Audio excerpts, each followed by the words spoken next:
heard you really can build a game yourself with XNA Game Studio. Download it, play with it, and give it a shot. It's not as hard as you think. And who knows, maybe you'll submit your own game to next year's Dream.Build.Play competition.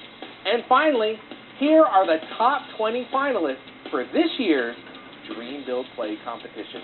Congratulations to everyone who cracked the top 20, and good luck.